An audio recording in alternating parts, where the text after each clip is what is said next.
우리 믿는 자들에게 가장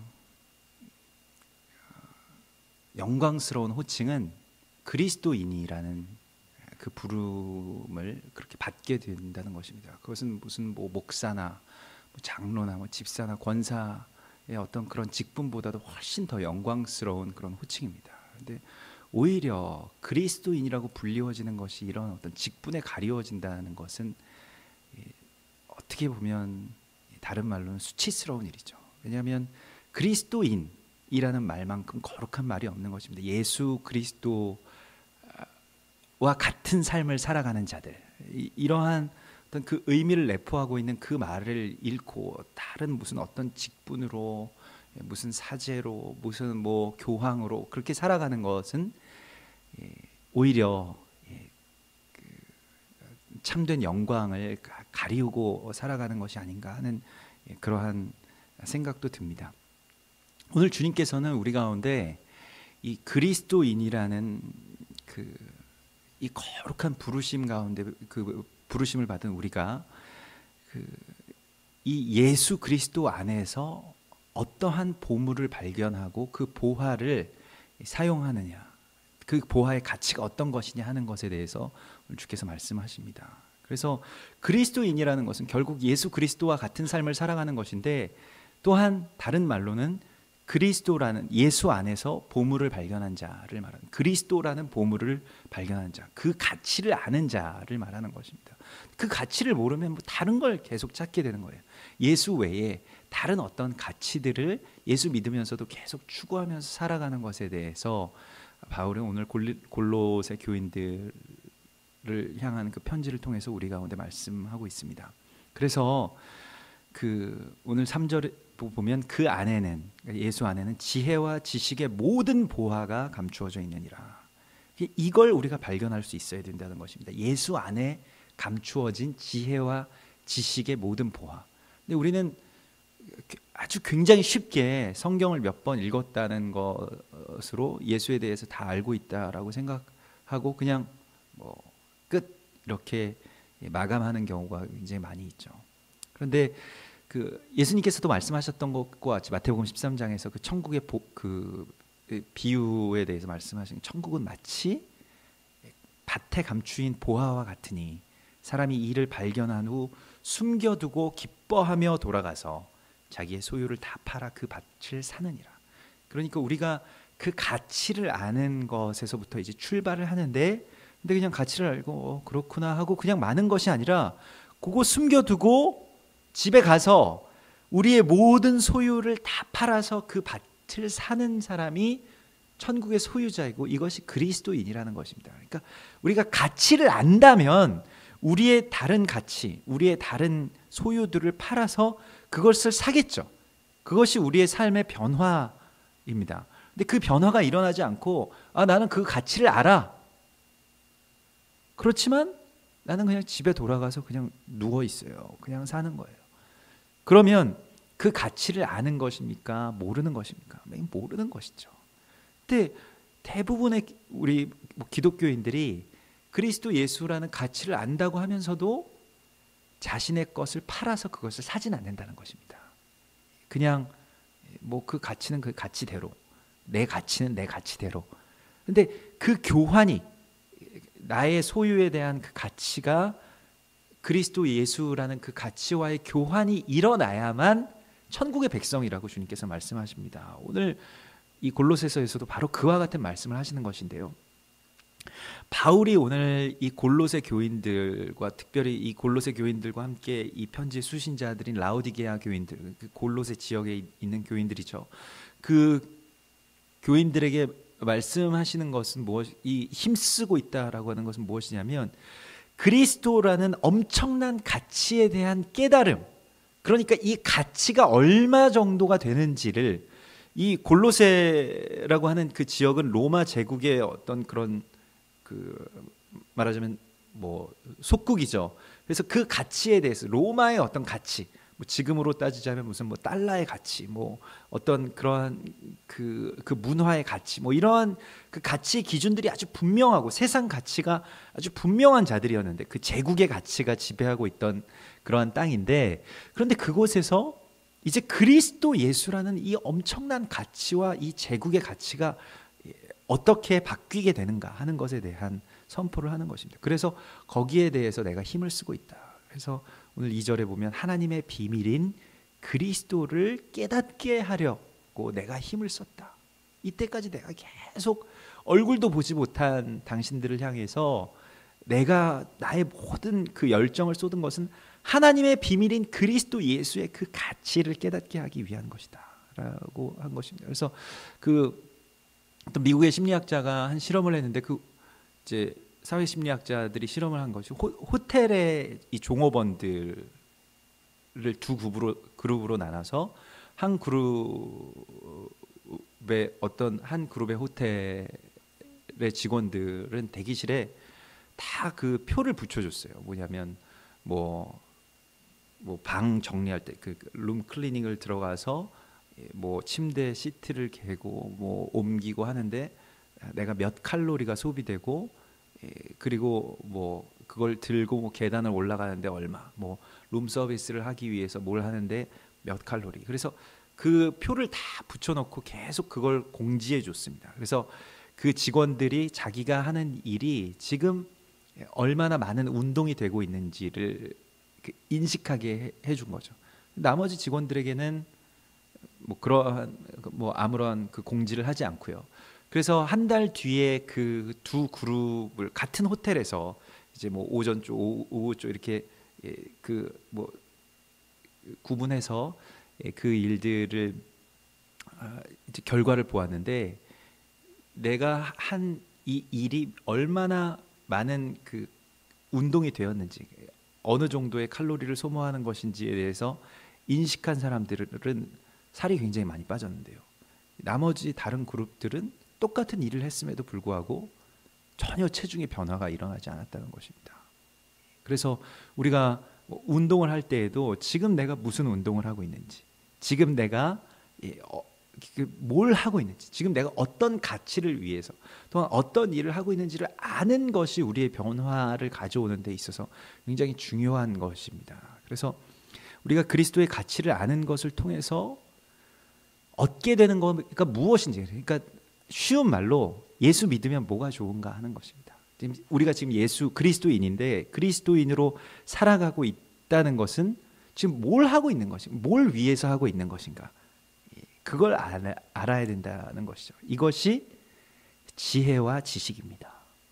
이게 이제 지혜와 지식인데, 그래서 그 지혜라는 것에 이제 그 보물, 그리스도 예수 안에 있는 비밀, 곧 지혜와 지식에 대한 비밀이죠. 그래서 2절에 보면 이는 그들로 마음의 위안을 받고 사랑 안에서 연합하여 확실한 이해의 모든 풍성함과 하나님의 비밀인 그리스도를 깨닫게 하려 함이니 라고 말씀하는데요. 지혜라는 것이 무엇이냐면 그리스도 예수를 믿으면 가장 좋은 것은 이제 지혜를 받게 되는 것인데, 그 지혜라는 것이 무엇이냐면 오늘 2절의 말씀에 다 나와 있습니다. 그들로 마음의 위안을 받고 에서부터 시작되는 것이, 지혜라는 것은 이게 어디에서 다른 데서 시작되는 것이 아니, 그리스도 예수를 깨닫는 것이 다른 데서부터 시작되는 것이 아니라 먼저는 마음의 그 참된 평강을 받는데, 그 샬롬을 받는 것에서부터 시작되는 것입니다. 그것은 성령께서 우리 가운데 임하실 때에 일어나는 일이죠. 그러니까 우리가 생각할 때 이건 공부해서 얻어진다라고 생각하는데 그렇지 않고 먼저는 마음의 평안이 있어야 됩니다. 마음이 부드러워진다라는 말씀을 하시는데, 성령께서 우리 가운데 오셨을 때 그 마음이 부드러워져서 이 말씀을 내가 받아들일 수 있어야만 그 지혜를 받을 수가 있는 것입니다. 아무리 알아도 마음이 강팍하면 성경을 아무리 많이 읽고 박사가 되고 신학 논문을 써도 예수 안 믿는 분들이 있죠. 특별히 오늘날의 그 신학자들 가운데는 예수님을 믿지는 않으면서도 예수에 대해서 연구해서 아주 전문가가 된 사람들이 있습니다. 더 신학적으로 깊이 연구하는 분들이 있죠. 그러나 지혜를 받는다는 것은 그 지식과는 다르게 성령께서 우리 마음에 들어오시는 것에서부터 시작되는 것입니다. 마음의 평안, 마음이 부드러워지는 것에서부터 시작되는 것입니다. 요한복음 20장에서 보면 예수님께서 제자들에게 부활하셔서 오셔서 먼저 말씀하시는 것이 너희에게 평강이 있을지어다 말씀하시죠. 아버지께서 나를 보내신 것 같이 나도 너희를 보내노라.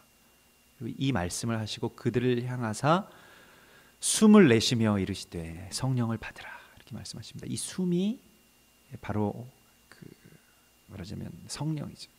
루아흐, 그 히브리어로 바람 또 숨, 성령이 다 같은 단어인데요. 이것을 내쉬면서 성령을 받으라고 말씀하세요. 나를 위해서 무슨 공부하고 이런 것이 아니라 성령을 받는 것에서부터 이 일들이 시작되는 것입니다. 그래서 그들이 마음의 위안을 받고 이 성령을 받고 평안을 받는다는 것이, 그리고 두 번째가 결국 이것이 이제 결론인데요. 사랑 안에서 연합하여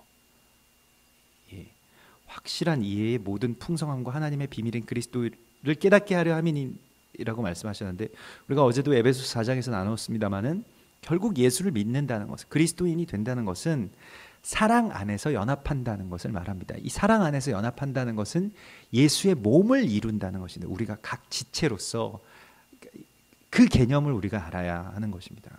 그게 이제 비밀이죠. 우리가 예수의 몸을 이룬다.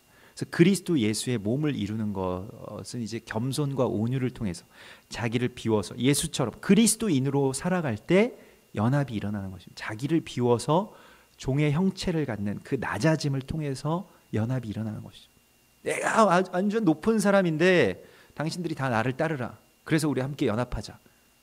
뭐 이래 가지고는 연합이 되지 않죠.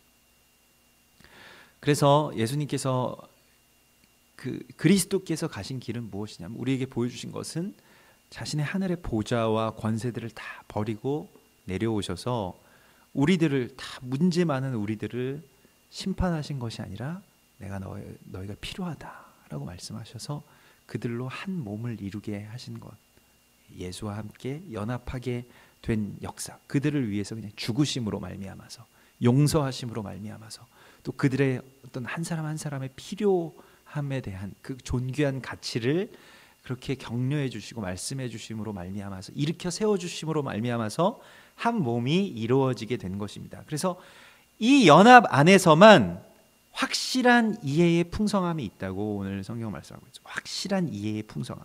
여기서 이제 확실한 이해라고 하는 것은 아주 명확한 이해라고 하는 것은 뭐 영어로는 이제 understanding인데 그 헬라어로는 이제 이것을 그 이해라고 하는 것이 시네시스라는 단어를 쓰는데요. 이것은 그 머리로 이해한다는 것보다 그 시네시스의 첫 번째의 그 의미는 함께 달린다는 것입니다. 같이 달리게 된다는 것입니다. 우리가 이해를 한다는 것은 그냥 뭐 고개 끄덕이고 마는 것이 아니에요. 머리로 나 이거 알았습니다 깨닫고 넘어가는 것이 아니라, 여기서 말하는 확실한 이해의 풍성함이라고 하는 것은 그리스도 예수와 함께 이제 달리게 된다는 것입니다. 주와 함께 달려가게 된다는 것입니다. 그것이 결국 이해이고 지혜라는 것이죠. 성경에서 이 지혜라고 하는 개념은 물론 머리로 이해하는 것도 부분적으로는 포함이 됩니다만, 더 근본적인 것은 행동에 있죠. 이 머리의 영역이 아니라 어떤 행함의 영역에 가까운 것입니다. 그래서 예수와 함께 달리게 된다는 것입니다. 그 이해의 풍성함에 이르게 되는데, 그것이 이제 마음의 평안을 통하여서 또 우리가 함께 서로 연합함을 통하여서 그리스도 예수와 하나가 된다. 함께 달리게 된다. 드디어 한 몸을 이룰 수 있게 된다라고 하는 것입니다. 그래서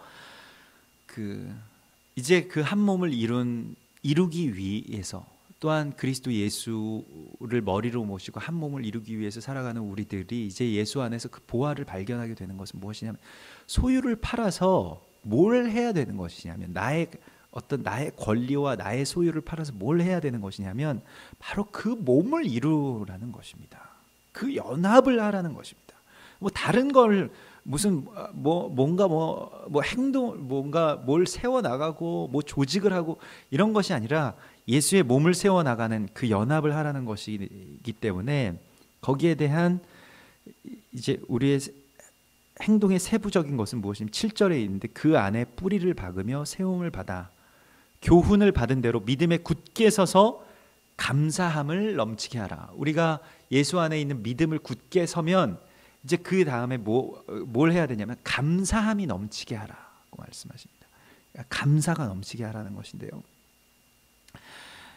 이제 이것이 오늘 이제 골로새서 2장의 그 이후에 나오는 말씀의 어떤 그 두 대칭인데, 그 대비되는 것인데, 감사함이 넘치게 하면서 이제 연합을 이루어가라고 말씀하시는 것이에요. 그러니까 그 감사함이라는 것은 어떤 조건과 환경 가운데서 나오는 것이 아니라 나의 낮아짐을 통해서, 또한 내가 예수 그리스도에게 그 뿌리를 받고 있고 거기에서부터 나오는 감사인데, 다른 것은 무엇이냐면 지금 골로새 교인들을 끊임없이 공격하고 있는 것이 비판과 정죄입니다. 이게 서로를 비판하고 정죄하는데, 그 서로를 비판하고 정죄하는 것의 어떤 그 기준이 무엇이었냐면 먹고 마시는 것, 그러니까 코셔를 하느냐, 그리고 절기나 초하루나 안식일로 서로를 비판하고 있는 것입니다. 이 말씀에 대해서 오늘날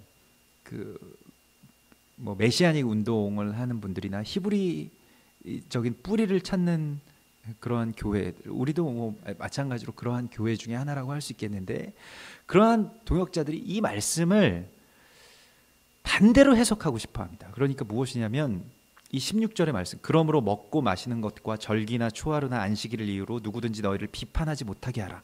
이 비판하지 못하게 하라는 이 말씀 때문에 이걸 더 잘 지키라는 말씀이다 라고 이걸 그렇게 해석합니다. 이것 때문에 이단 논쟁에 쉽게 휩싸이곤 합니다. 근데 바울의 이 문맥을 보면, 그래서 너희를 비판하지 못하게 하라, 그러니까 안식일을 잘 지켜야 되고 절기를 잘 지켜서 비판을 받지 말라는 문맥일까요? 아니면 그것을 통해서 서로를 비판하고 정죄하지 말라는 문맥일까요? 이게 이제 이것 때문에 많은 논쟁들이 있고, 오늘날에도 한국 교회 가운데서 그 히브리적인 뿌리를 찾는 분들 가운데, 그래서 안식일 이제 바꿔야 되고, 주일날 예배 드리면 안 되고, 금요일날 우리 예배 시간 다 옮기고, 또 돼지고기 먹지 말고 코셔 이런 것들 하자, 이게 율법으로 돌아가야 되는, 이것을 폐한 적이 없으시기 때문에 맞는 말씀입니다만은, 폐한 적이 없으시고 그것을 지키는 것도 선한 일입니다만은, 그러나 중요한 것은 그것이 서로를 향한 어떤 정죄의 기준이 되어서는 안 된다는 것이 오늘 이 말씀의 본질이고, 또 하나는 이것 때문에 지금 말하자면 히브리인들이 중심으로 된 그 초대교회에서는 혼란이 일어나고 있다는 것입니다. 우리와는 반대의 혼란이 일어나고 있는데, 성경은 항상 우리 가운데 이렇게 말씀하시는데요. 이게 이제 좌로나 우로나 치우치지 말라고 말씀하시죠. 그 가운데의 균형을 잡을 수가 있어야 되는데, 히브리적인 것에 너무 치우쳐 있었던, 유대인들은 그랬겠죠. 그게 삶이었으니까요. 안식일이 당연히 불도 피워서는 안 되고 아무것도 해서는 안 되고 음식도 그래야 되고, 또 그 가운데서 그걸 지켜나가야 되는 것이 그들의 삶인데, 이 이방인들이 계속 교회에 들어오게 되고 이방인들과 함께 한 몸을 이뤄서 한 세 사람을 이룬 이 교회의 모형이 초대교회에 잠시 있었지 않습니까? 그렇게 될 때 이방인들은 자기들이 무슨 돼지고기도 먹고 그냥 안식일날 막 불도 피우고 다 할 거 다 한단 말입니다. 그런데 우리는 그런 걸 하지 않고 그렇게 믿음을 지켜나가는데, 이 사람들 그 로마 어떤 제국의 문화 가운데 동화된 것처럼 보여요. 그래서 당신들 그러면 안 된다, 정죄하는 이 어떤 기준이 되고, 교회가 이제 분열되게 되는 양상이 왔을 때, 바울이 계속해서 주장하는 것은, 바울 서신 전체를 다 보면 주장하는 것은 아주 분명합니다. 거기에 치우쳐서는 안 된다. 그게 본질이 아니다. 그리고 오늘 이제 말씀 가운데서 절기라는 것이 장래일의 그림자이다. 그리고 몸은 그리스도의 것이다 라고 말씀하고 있습니다. 절기라는 것에 대한 가치가 없다라고 말하지 않아요. 절기는 장래일의 그림자, 이거 엄청난 일입니다. 그게 무슨 말이냐면, 절기는 하나님의 구속사의 스케줄표예요. 그러니까 어느 날 그리스도 예수께서 오신다, 예수께서 죽으신다, 예수께서 다시 오신다. 성령께서 임하신다. 그것이 오순절, 뭐 유월절, 오순절, 뭐 초실절, 나팔절 이러한 그 절기와 예수 그리스도 곧 메시아의 오심과 죽으심과 다시 오심, 성령의 강림하심 다 그것과 연관되어 있지 않습니까? 그 날과 절기와 예수 그리스도의 움직임과는 뗄래야 뗄 수가 없는 것이에요. 그 절기 자체는 굉장한 거룩함을 가지고 있는 것입니다. 그러므로 이대로 진행됩니다. 그런데 잘 생각해 보십시오. 이 절기에 대한 본질은 그 날 자체에 있지 않아요.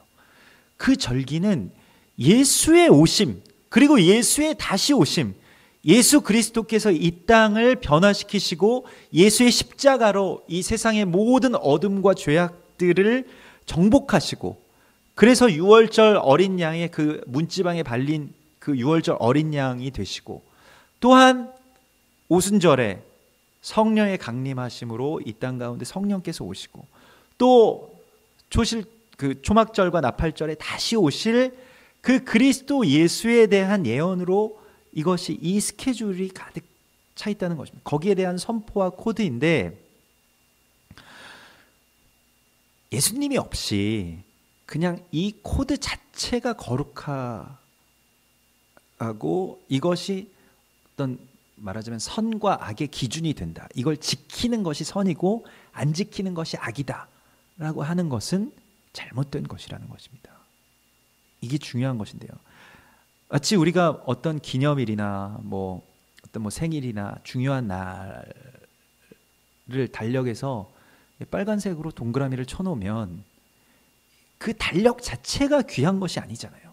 달력 자체가 거룩한 것이 아니고, 빨간 펜으로 치든 세모를 치든 날을 X표로 다 지워 나가든 간에 그 날 자체에 무엇이 있느냐가 중요해요. 누구 생일이냐, 그게 중요한 것인데, 그 날을 세고 또 그 날에 대한 어떤 그 날 자체에 대해서만 집중을 하다가 결국 뭘 잃게 되냐면 그리스도 예수와 예수의 십자가에 대한 하나님의 약속, 그리고 거기에 대한 의미를 잃게 된다는 것입니다.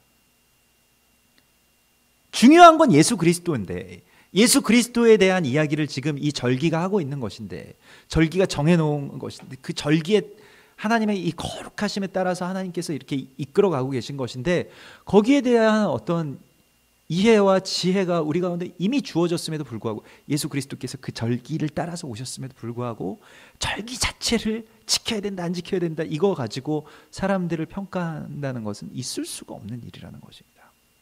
이게 반대로 서로를 비판하는 이유가 된다면 그렇게 하지 못하게 하라는 것이에요. 그거 지금 바울이 말하는 것은 몸은 그리스도의 것이니라. 우리가 지금 그리스도의 것으로 그리스도인으로 살아가는데 그게 비판의 이유가 될 수 있느냐 하는 것입니다. 당시 유대인들이 치우친 부분은 바로 절기와 음식의 정결 예였죠. 거기서 빠져나올 수 있게 하는 것이 바울이 힘써서 해야 할 일이었습니다. 지금은 어떨까요? 절기를 잃고 안식일을 잃고 정결례를 잃은 자들에게 또한 그것이 회복되게 하는 것이 또 하나의 어떤 과제일 것입니다. 우리가 그거에 부족하니까요. 그게 너무 부족해서 로마의 절기, 다른 무슨 태양신의 절기, 무슨 미트라신과 그 아세라의 절기들을 가져다가 12월 25일 그 동짓날 그 태양신 절기에 예수 탄생일이라고 말도 안 되는, 아무런 어떤 성경적인 근거도 없는, 절기와 아무 연관이 없는 날을 정해서 그냥 우리의 축제일로 삼고, 그래서 가장 어떤 문란한 일들을 계속 다 행하고, 부활절도 마찬가지고, 그렇게 그 절기를 잃은 우리들은 다시 절기를 회복해야 될 필요가 있죠. 그런데 더 중요한 것은 무엇이냐면 거기에 너무 치우쳐서는 안 된다는 것입니다. 그건 다 예수에 대한 말씀으로 가득 차야 된다는 것이죠. 그래서 오늘날에도 그 메시아닉 유대인들 가운데서 이에 대한 비판들이 있어요. 무엇이냐면 이게 메시아닉 유대인들 다 모여서 예배를 드리는데 예수라는 말을 한마디도 하지 않고 그냥 다 히브리적인 것에서 그냥 끝나버린다는 것입니다. 그거 잘못된 거 아니냐. 뭐 유대인들의 무슨 탈구, 뭐 기도문이라든가 뭐 안식일이라든가 이런 것에 대한 강조는 많이 있지만 결국 본질은 예수 그리스도의 몸을 우리가 이루어가는 그 연합에 있는 것인데, 지금 이 골로새서는 그것을 말하고 있는 것입니다. 그 연합을 해야 되는데 오히려 예수에 대한 이야기 또한 그 스케줄표인 이 절기와 음식 규례로 인하여서 그 분리되면 몸은 그리스도 예수의 것인데 그 예수라고 하는 그 주인공이 빠지고 절기 때문에 다 분리되면 이게 되겠느냐는 것입니다. 우리의 지금 본질, 그 지혜의 본질은 예수의 몸을 이루어서 한 몸을 이루는 데 있는데 절기와 음식 때문에 우리가 서로가 이제 갈려서는 안 된다는 것이죠. 더 중요한 것은 몸은 그리스도의 것이니라. 그리스도의 것으로 우리가 하나가 되는 것이 결국 예수 믿는 그리스도인들의 어떤 본질이라는 것입니다. 오늘날에도 절기와 안식일에 대해서 우리가 전혀 모르고 있었으니까요. 이거 깨닫는 순간 감탄사가 나옵니다. 와, 정말 대단하다. 이게 굉장히 보이는데요. 실제로 이게 굉장한 것입니다. 굉장한 거룩함을 우리의 원수 마귀에 의하여서 우리 교회가 말하자면 거세당한 것과 마찬가지인데, 그런데 이것을 되찾는 것도 물론 우리의 과제 중에 하나입니다. 우리는 지금 너무 말하자면 헬라적인 것을 좌로나 우로나라고 봤을 때, 히브리적인 것과 헬라적인 것이라고 봤을 때 헬라적인 것에 너무 취해 있고 너무 속해 있어서 히브리적인 거 다 몰라요. 그런데 한번 알기 시작하면 여기에 대한 감탄사가 나옵니다. 그 깊이가 또 있거든요. 그 비밀들이 있고. 그러나 이 자체가 본질은 아닌 것입니다. 다 그것은 중앙에 있는 그리스도 예수를 향하고 있다는 것을 알아야 됩니다. 다 악한 것이 아니에요. 히브리적인 것이 악한 것도 아니고 헬라적인 것이 악한 것이 아니라 그것이 결국 무엇을 향하고 있느냐를 우리가 보아야 된다. 본질을 붙들어라 라고 하시는 것입니다. 그래서 19절에 머리를 붙들지 아니하는지라, 온 몸이 머리로 말미암아 마디와 힘줄로 공급함을 받고 연합하여 하나님이 자라게 하심으로 자라느니라. 예수를 붙들지 않고 절기를 붙들겠느냐, 예수를 붙들지 않고 다른 것들을 붙들겠느냐 하는 것입니다. 결국 이것이 만나게 되는 것은, 연합이 이루어지게 되는 것은 예수를 통해서입니다. 어떤 분들, 어떤 메시아닉 사역자들은 우리가 코셔를 하고 또 우리가 절기를 지키는 것을 통해서 유대인들과 연합할 수 있다라고 주장하기도 합니다. 그거 이단입니다. 그렇게 될 수 없어요. 그것은 성경적인, 절대 성경적인 이야기가 아닙니다. 그렇기 때문에 메시아닉 메시아닉 교회, 또 히브리적인 뿌리를 찾고 이스라엘에 대해서 기도하는 자들이 다 이단으로 매도당할 수 있게 되는 것입니다. 여기서 큰 지혜가 필요하죠. 예수를 붙들지 않으면 연합은 이루어지지 않습니다. 예수의 십자가가 우리 가운데 없으면 연합이 일어날 수 없어요.